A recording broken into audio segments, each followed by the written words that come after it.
ஏய் விஜய் வீட்டு விட்டு வெளியே வா, ஏய் விஜய் வீட்டு விட்டு வெளியே வா. பொறுங்க பாஸ், வருவாங்க, முறையா வருவாங்க.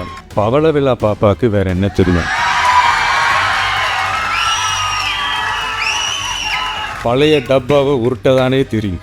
அநீதி, அராஜகம், தில்லுமுள்ளு இவையெல்லாம் திமுக முதற்றே உழைக்கும்.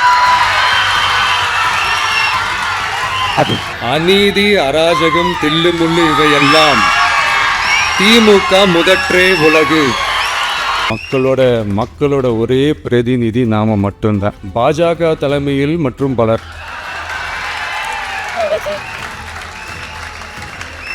இந்த டப்பா இன்ஜின், ஓட்டை இன்ஜின், எவ்வளோ இன்ஜின் வந்தாலும் டாப் இன்ஜின் நம்ம டிவிக்கு தான்ன்றது மக்கள் ஆல்ரெடி முடிவு பண்ணிட்டாங்க.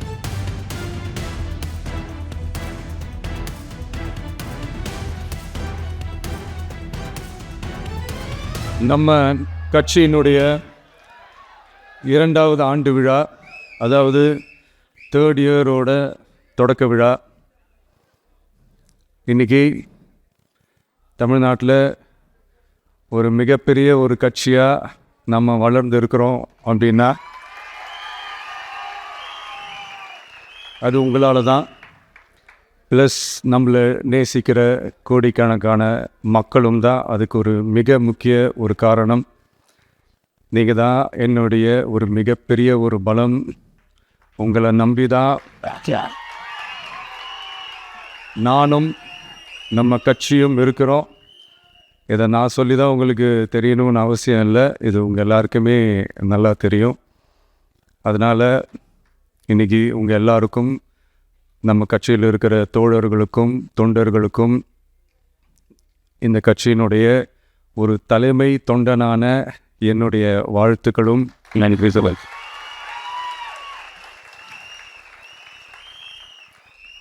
அப்புறம் என்ன, மைக்கை பிடிச்சாச்சு, வெடியை கொளுத்தி போட்டுருவோமா?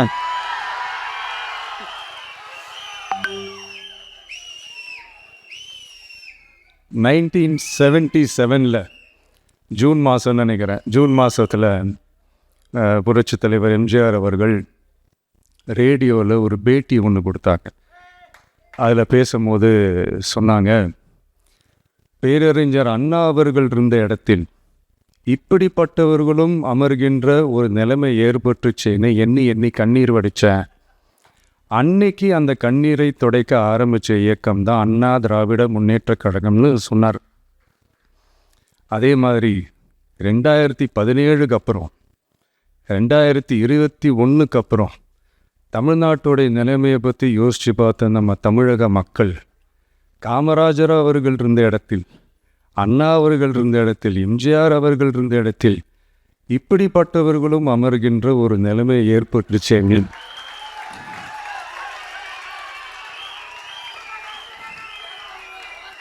தமிழக மக்கள் கண்ணீர் வடித்தாங்க. இன்னைக்கு இந்த கண்ணீரை துடைக்க ஆரம்பித்த இயக்கம்தான் தமிழக உற்சவம்.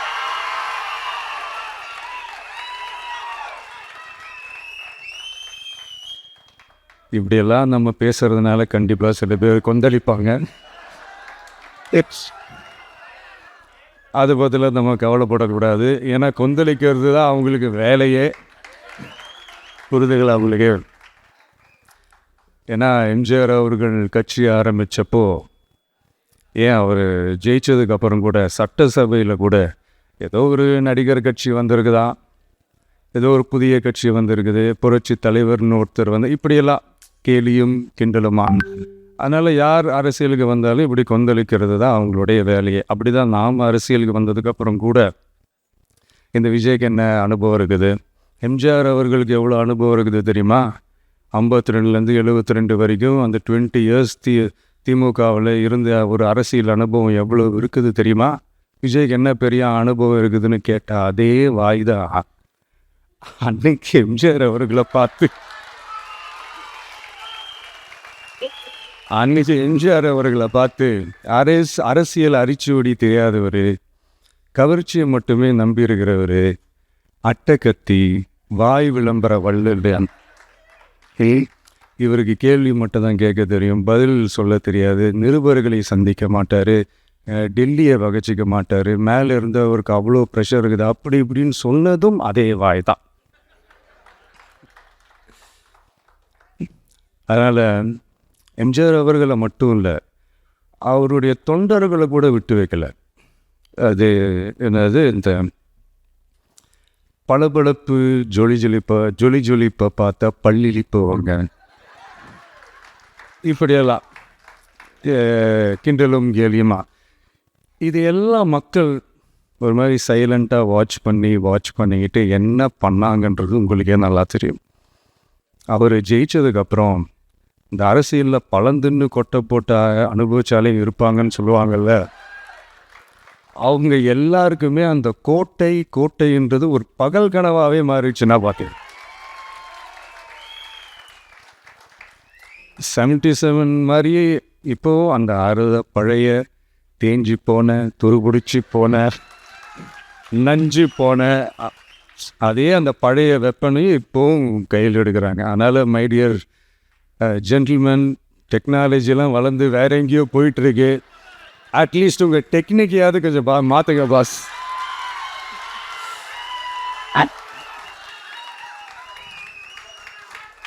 காமராஜர் அவர்களையும் விட்டு வைக்கல. அவருக்கு இலக்கியம்னா என்ன தெரியும், அவர் மாபெரும் புலவர், அந்த புலவர் இந்த புலவருண்டு அவரை பற்றியும் கிண்டலும் கேலியுமா. அதான் முன்னாடியே சொன்ன மாதிரி யார் எதிர்த்து நின்னாலும் அவங்கள கொந்தளிக்கிறது தான் அவங்களுடைய வேலையே.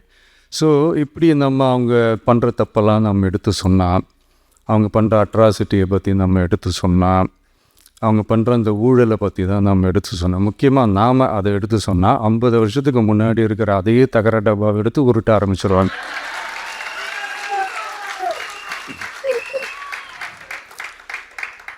பவள விழா பாப்பாவுக்கு வேறு என்ன தெரியும்?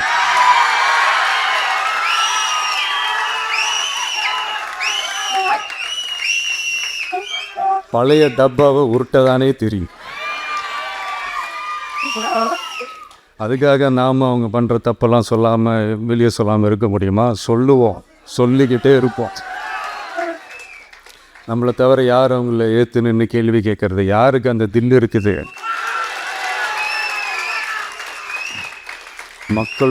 மக்களோட ஒரே பிரதிநிதி நாம் மட்டும்தான். ஸோ இப்படி இருக்கிற இந்த நிலைமையில் இன்றைக்கி இந்த டிஜிட்டல் உலகத்தில் திருவள்ளுவர் இருந்திருந்தாருன்னா இந்த தீய சக்தியை பற்றி என்ன திருக்குறள் எழுதியிருப்பார்?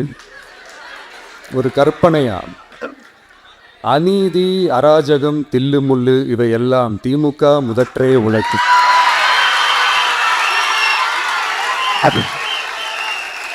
அது கற்பனையா?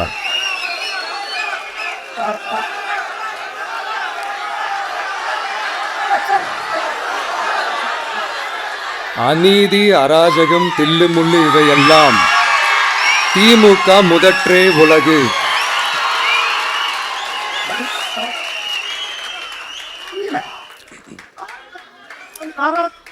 அடுத்து இந்த என்னப்பா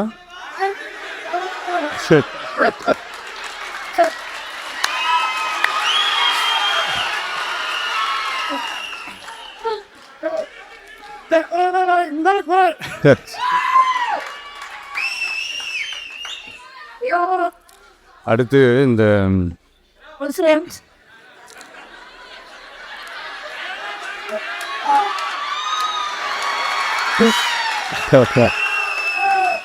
சொல்லிட்டோம், 2 வாட்டி சொல்லிட்டாரு. அநீதி, அராஜகம், தில்லுமுள்ளு இவையெல்லாம் திமுக முதற்றே உலகு.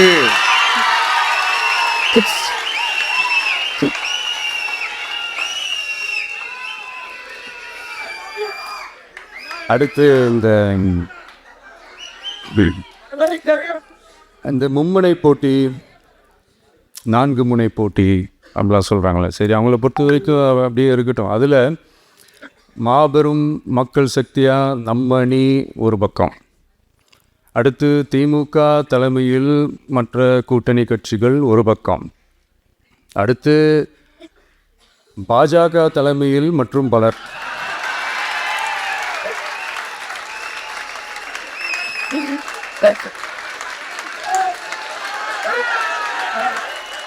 என்னப்பா சிரிக்கிறீங்க? உண்மைதானே சொன்னேன்.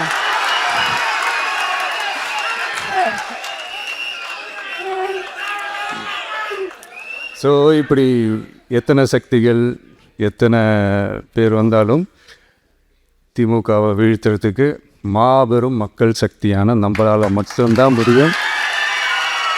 நம்ம டிவிகேவால் மட்டும்தான் முடியும். ஸோ இப்படி இருக்கிற இந்த நிலைமையில் விஜய் வீட்டு விட்டு வெளியே வா, விஜய் வீட்டு விட்டு வெளியே வா, இப்படியெல்லாம் கேட்கும்போது எனக்கு எப்படி அது தோணுதுன்னா, ஐயோ இவங்க ஒவ்வொரு வீட்டில் இருக்கிற ஒவ்வொரு விஜயும் இவங்க கூப்பிட்ற மாதிரியே எனக்கு தோணுது. அப்படிதான் எனக்கு தோணுது. அதனால் பொறுங்க பாஸ், வருவாங்க, முறையாக வருவாங்க. ஓட்டு போடுற அன்னைக்கு ஓட்டர் ஐடியை கையில் எடுத்துக்கிட்டு ஒவ்வொரு வீட்டில் இருக்கிற ஒவ்வொரு விஜயும் ஒவ்வொரு விஜயும்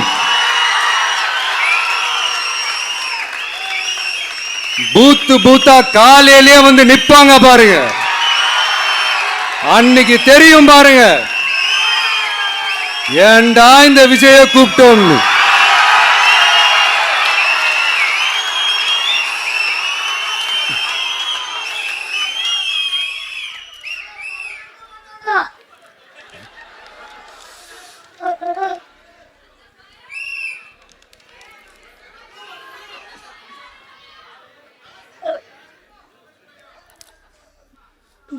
ஸோ இப்படி பேசினா உடனே இவரெல்லாம் சினிமாவா இது அப்படின்ட்டு ஆரம்பிச்சிருவாங்க. நான் சினிமா விட்டாலும் நீங்கள் சினிமா விட மாட்டேங்கிறீங்களேப்பா.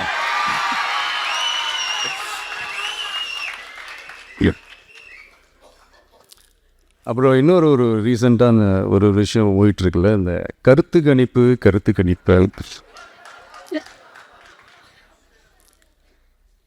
அதில் நிறைய பேர் உண்மையான கருத்து கணிப்புலாம் சொல்கிறாங்க. அதையும் நான் தப்பு சொல்லலை. சில பேர் கடுப்பில் விட்ட கணிப்பாகவும் இருக்குது,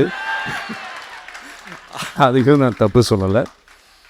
இந்த கடுப்பில் விட்ட கணிப்பாளர்களுக்கு நான் சொல்லிக்கிறது என்னென்னா, ஒவ்வொரு ஊராக தெருவாக வீடாக போய் நீங்கள் அந்த கருத்து கணிப்பு எடுத்து பாருங்கள். ஒவ்வொரு வீட்லேயும் டிவிக்கு இருக்கிறத நீங்கள் பாசை.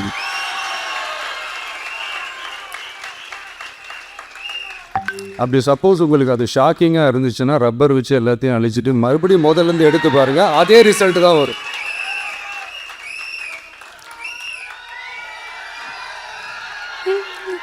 இது என்னப்பா லாஜிக்கு, அது எப்படி எல்லார் வீட்லேயும் டிவிக்கு இருக்கும் அப்படின்னு நீங்கள் கேட்டிங்கன்னா, ஒரு சின்ன சாம்பிளுக்கு ஒரு சின்ன டெஸ்ட் ஒன்று பண்ணி பாருங்களேன். நம்ம சிஎம் சார் இருக்காங்கள்ல, ஸ்டாலின் சார்,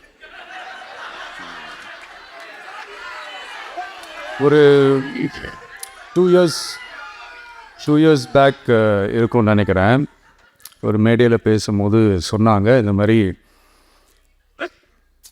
என்னோடய கட்சிக்கு அவங்களுடைய கட்சிக்காரங்க சில பேர் பண்ணுற அட்ராசிட்டி, ஒரு சில மந்திரிகள் பண்ணுற சில அட்ராசிட்டிஸ்லாம் பார்த்து ராத்திரியில் எனக்கு தூக்கமே வரமாட்டேங்குது அப்படின்னு ஒரு 2 இயர்ஸ் பேக் இருக்கும். நான் அந்த வீடியோ கூட இருக்குது. அப்படி இருக்கிற அவர் என்னைக்காவது ஒரு நாள் அசந்து தூங்குவார்ல, அப்போ அவர்கிட்ட போய், சார்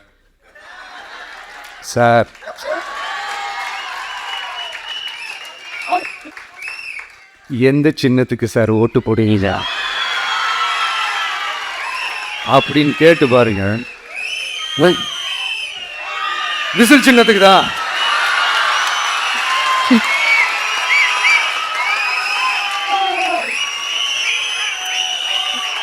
தூக்கத்தில் இப்படி டப்புன்னு எழுப்பி கேட்டால் டப்புன்னு உண்மையை போட்டு உடைச்சிருவாங்க.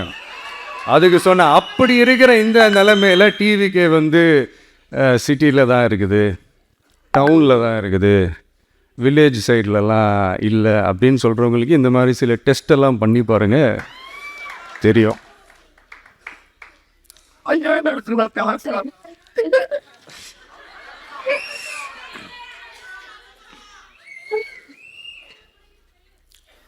விசில் சின்னம் போகாத ஊரே இல்லை.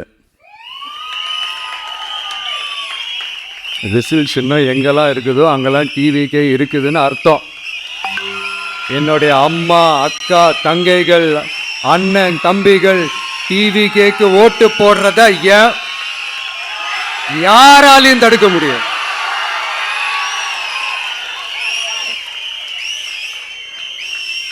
ரத்த சொந்தமா நம்மளை நினைக்கிற நம்மளோட வகையராக்களை எந்த கட்சியாலையும் எவ்வளவு விலை கொடுத்தாலும் வாங்கவே முடியாது.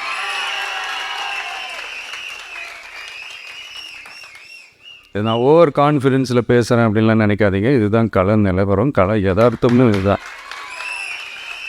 தீய சக்தியை வீழ்த்துறதுக்கு தூய சக்தியான நம்மளால் மட்டும்தான் முடியும். இந்த 2026 சட்டமன்ற தேர்தலில் டிவிக்கே தான் மக்களோட ஒரே ஆப்ஷன். Otherwise no diversion.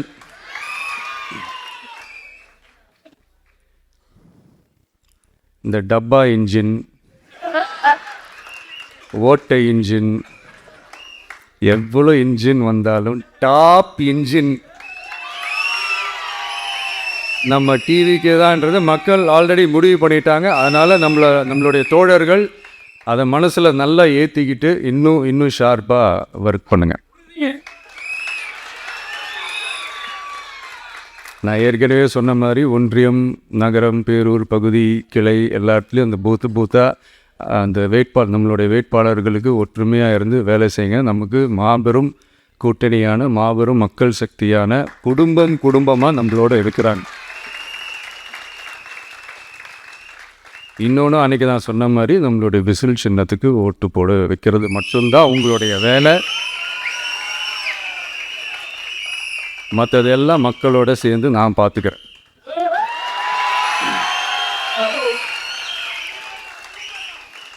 தமிழ்நாட்டோட அரசியலில் த விசில் ப்ளோயர் இஸ் டிவிகே.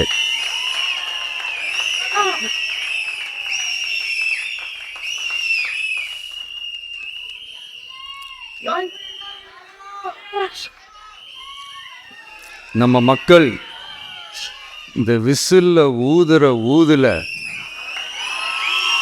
இந்த தீய சக்தியும் இந்த ஊழல் சக்தியும் தெரிச்சு ஓடணும். எப்படி தெரிச்சு ஓடணும்? அன்னைக்கு சென்ட் ஜார்ஜ் கோட்டையில் டிவிக்கு ஆளும் கட்சியா எழும்.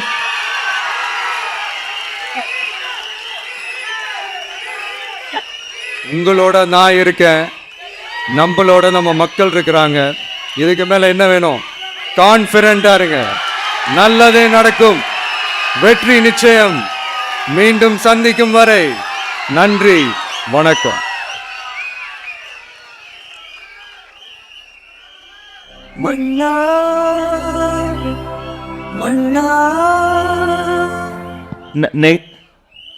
நன்றி உரை வழங்க